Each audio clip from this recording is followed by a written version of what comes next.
Hello friends, आप देख रहे हैं वेकेशन ग्राफ्स और इस वीडियो में मैं आपको बताने जा रही हूँ पहाड़ों की रानी मसूरी के खूबसूरत जगहों के बारे में जहाँ जहाँ आप घूमने जा सकते हैं।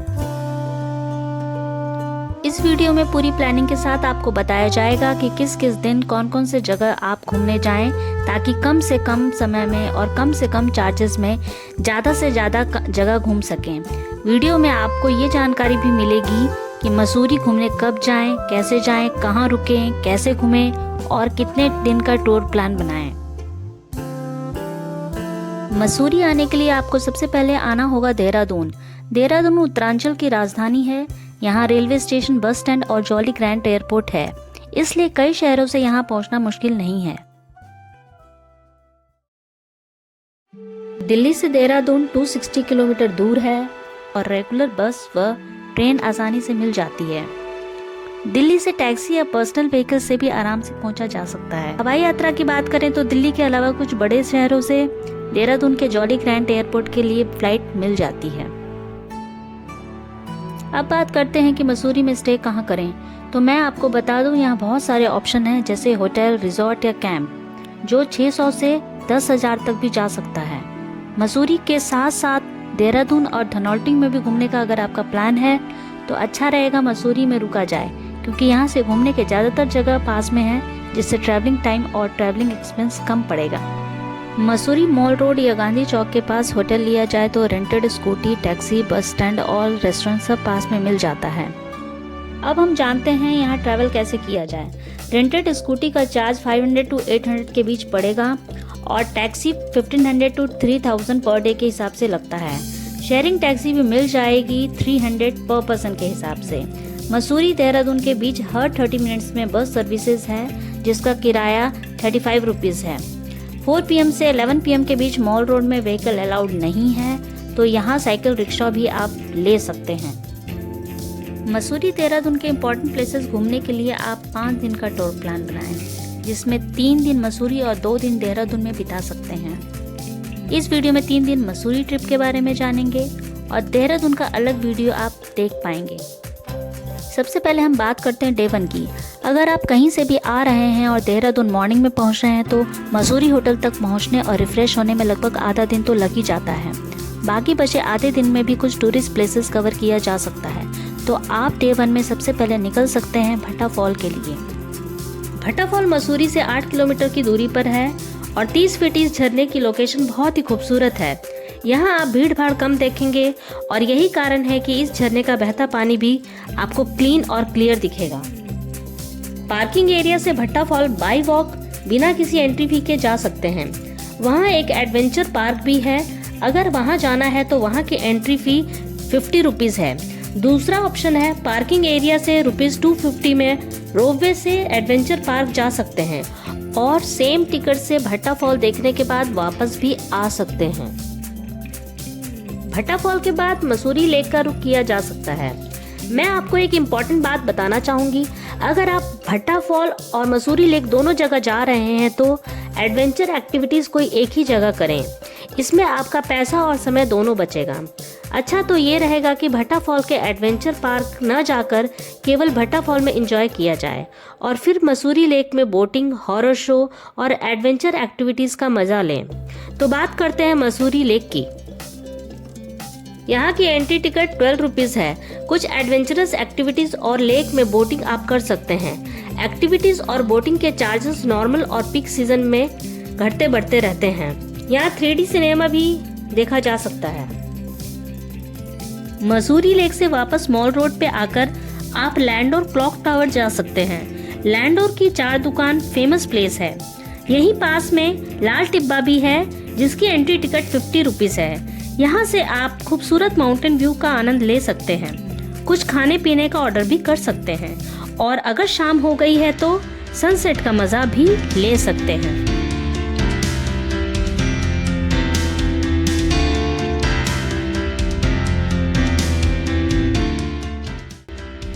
मॉल रोड पर टहलते हुए कुछ टाइम बिताया जा सकता है। साथ ही डिनर भी किसी रेस्टोरेंट में कर सकते हैं और फिर सुकून की नींद के लिए होटल का बिस्तर तो है ही। दूसरे दिन डे 2 की सुबह ब्रेकफास्ट के बाद आप प्लान कर सकते हैं मसूरी की एक बेहद खूबसूरत जगह धनौल्टी के लिए। मसूरी सिटी के शोरगुल से दूर धनौल्टी काफी शांत इलाका है। यहाँ का मेन अट्रैक्शन यहाँ का इको पार्क है।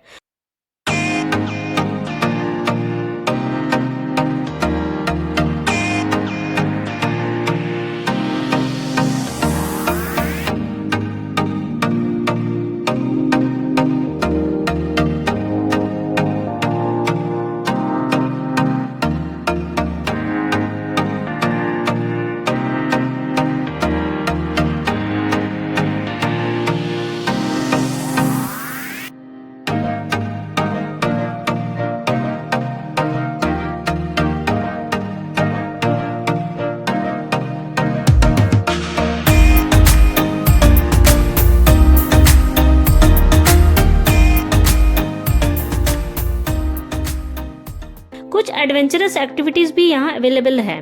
माउंटेन व्यू और नेचुरल ब्यूटी को आंखों में बसाकर और कुछ रिलैक्सिंग टाइम वहाँ बिताकर आपको रियली बहुत अच्छा लगेगा। इको पार्क से बाहर आकर आपको खाने पीने की दुकानें मिलेंगी। कुछ खा पीकर आप सुरकुंडा देवी मंदिर जा सकते हैं।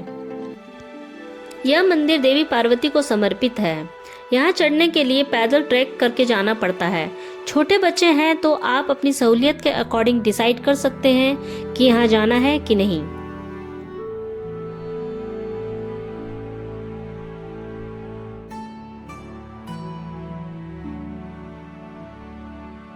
धनौल्टी से माल रोड पे वापस आकर आप गन हिल जा सकते हैं। वहाँ आप रोपवे से भी जा सकते हैं और बाई वॉक ट्रैक करके भी जा सकते हैं। पर सच कहूँ तो अब तक आप इतना थक गए होंगे कि रोपवे ही प्रेफर करेंगे। इससे आपका टाइम भी बचेगा। गन हिल पहुंचकर आप कुछ खा पी सकते हैं। वहाँ फन एक्टिविटीज कर सकते हैं। बहुत से शॉप्स हैं यहाँ, आप शॉपिंग भी कर सकते हैं।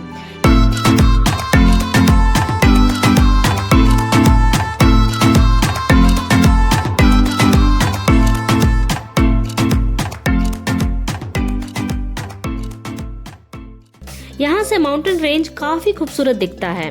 कुछ टाइम बिताकर आप सेम टिकट से वापस नीचे आ सकते हैं। वापस नीचे आकर मॉल रोड पे कैमल्स बैक रोड जा सकते हैं। वहाँ आप कैमल शेप रॉक फॉर्मेशन देख पाएंगे। यहाँ मैं आपको एक बात बताना चाहूंगी, 4 PM से 11 PM तक मॉल रोड पे व्हीकल अलाउड नहीं है, इसलिए आप साइकिल रिक्शा ले सकते हैं। घूमते हुए वही मॉल रोड पे आप चाहे तो डिनर भी ले सकते हैं और इस तरह एंड होगा आपका दूसरा दिन। डे 3 में आप प्लान कर सकते हैं मसूरी के कुछ और बचे हुए places, George Everest house, company garden, Buddhist temple and Dalai hill, Santura Devi मंदिर और केम्प्टी फॉल। आप चाहे तो मसूरी में ही होटल स्टे करते हुए ये सारे जगह घूम सकते हैं। पर डे 3 की सुबह ब्रेकफास्ट के बाद हम मसूरी होटल से चेकआउट कर गए और हमारा प्लान था सारे जगह घूमते हुए केम्प्टी फॉल के रिजॉर्ट में स्टे करने का। तो डे 3 पे मसूरी होटल चेकआउट करने के बाद मॉल रोड से हमारी जर्नी स्टार्ट हुई जॉर्ज एवरेस्ट हाउस के लिए। 5.4 किलोमीटर की इस दूरी को 20 to 30 मिनट्स में कवर कर पाएंगे। नीचे पार्किंग एरिया से ऊपर जॉर्ज एवरेस्ट हाउस तक जाने के लिए ऊंची चढ़ाई है और करीब 30 मिनट लग जाता है, पर वहां पहुंचकर एक सुंदर नज़ारा एंजॉय कर पाएंगे।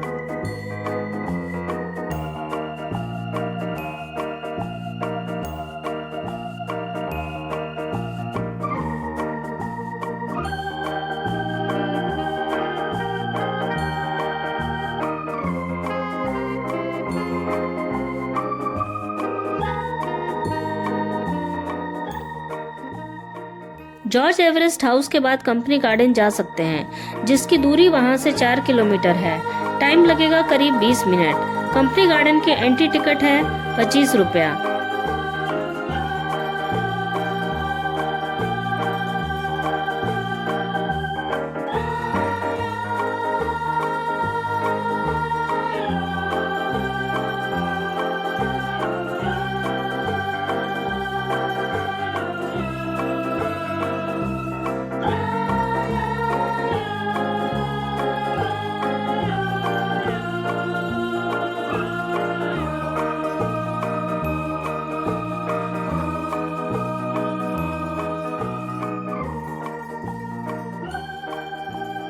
बोटनी गार्डन बहुत ही खूबसूरत है। फूलों की वैरायटी के साथ साथ यहाँ एक खूबसूरत छोटा सा झरना भी है।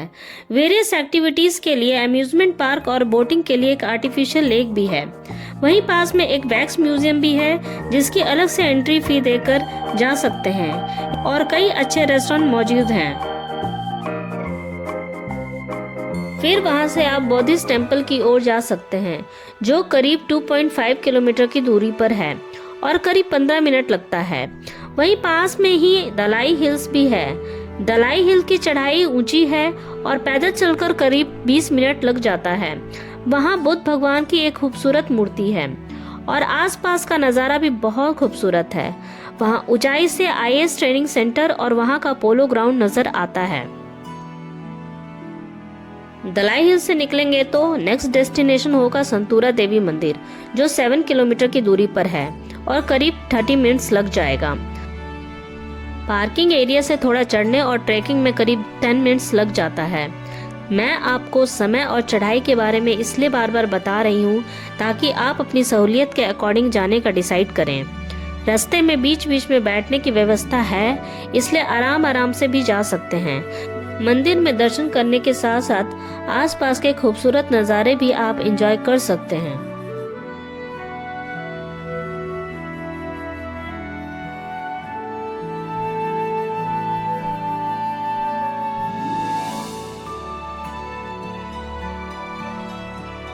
फिर यहाँ से जाना है हमें सबसे मस्ती वाली जगह केम्प्टी फॉल जो संतूरा देवी मंदिर से करीब 7.6 किलोमीटर दूर है और करीब 30 मिनट्स लग जाता है।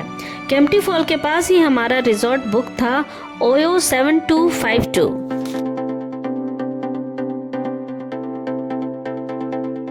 ये होटल बहुत ही अच्छे लोकेशन पे है। होटल एरिया में ही झरना गिरता है और रूम्स में झरने की मधुर ध्वनि सुनाई देती है।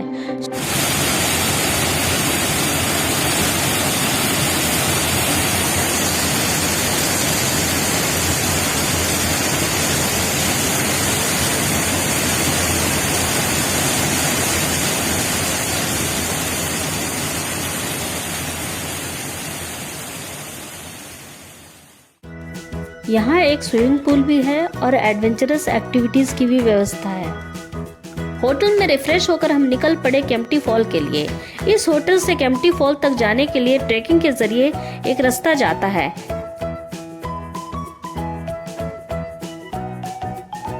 केम्प्टी फॉल मसूरी का बेहद पसंद किया जाने वाला जगह है। केम्प्टी फॉल की ओपनिंग 8 AM to 6 PM तक है, इसलिए टाइम का ध्यान रखते हुए वहां पहुंचे। हम तो होटल से ट्रैकिंग करते हुए वहां पहुंचे, पर जानकारी के लिए मैं आपको बता दूं, जो मसूरी से यहां आते हैं वो पार्किंग एरिया से भी यहां जा सकते हैं। पार्किंग एरिया से केम्प्टी फॉल तक जाने के 2 तरीके अपनाए जा सकते हैं। या तो नीचे तक रोपवे से जा सकते हैं जिसका आने जाने का किराया 150 है, या पैदल भी 20 to 30 मिनट्स में जा सकते हैं। केम्प्टी फॉल में ऊंचाई से गिरते हुए झरने में नहाकर आप सचमुच रिफ्रेश हो जाएंगे। बच्चों के साथ साथ बड़ों के लिए भी यहाँ आना एक यादगार एक्सपीरियंस रहेगा। यहाँ चेंजिंग रूम भी कुछ चार्जेस के साथ अवेलेबल रहता है और फ्लोटिंग रिंग्स, स्विमिंग ड्रेस भी रेंट पे मिल जाता है। केम्प्टी फॉल के एरिया में भी आप लोग चाहें तो डिनर करके होटल जा सकते हैं या होटल का रेस्टोरेंट भी यूज कर सकते हैं। जिस होटल की मैं बात कर रही हूँ उस होटल में गिरने वाला झरना केम्प्टी फॉल का एक्सटेंशन है जो इस होटल की जान है। मॉर्निंग में इस झरने के बहते हुए पानी को थोड़ी देर के लिए रोक दिया जाता है ताकि उसमें मस्ती की जा सके।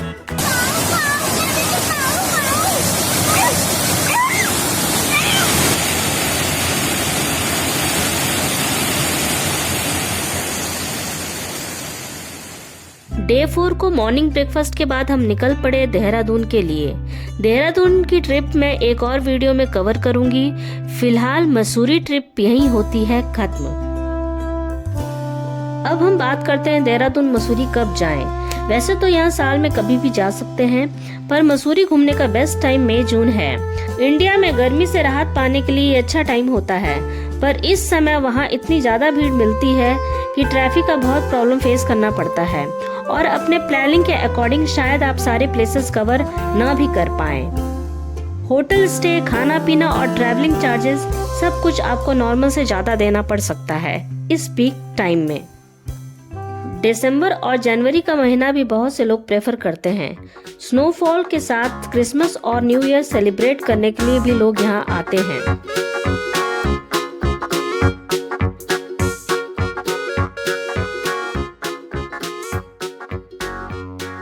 अब मैं आपको कुछ जनरल टिप्स देना चाहूंगी कि आप कब जाना प्रेफर करें।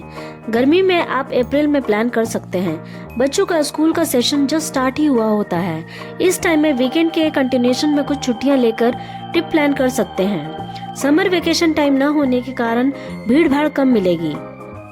इसी तरह विंटर में भी मिड या लेट जनवरी में आप फैमिली ट्रिप प्लान कर सकते हैं। बच्चों के एग्जाम टेस्ट नहीं होंगे स्कूल में और टूरिस्ट प्लेसेस में भीड़ भाड़ भी नहीं होगी। ये टिप्स मैं खुद भी फॉलो करती हूँ जब बच्चों के साथ ट्रिप प्लान करती हूँ। मेरे वेकेशन टूर हमेशा फैमिली के साथ होते हैं, इसलिए बच्चों या एल्डरली पीपल के साथ हमें क्या क्या सोच के ट्रिप प्लान करना होता है, मैं उन बातों को भी ध्यान में रखकर इन्फॉर्मेशन देती रहती हूँ। तो अगर आप फैमिली ट्रिप प्रेफर करते हैं तो मेरे वीडियो जरूर देखें। चैनल को सब्सक्राइब, लाइक और शेयर करना ना भूलें। तो मिलते हैं नेक्स्ट वीडियो में, तब तक के लिए आपको नमस्कार।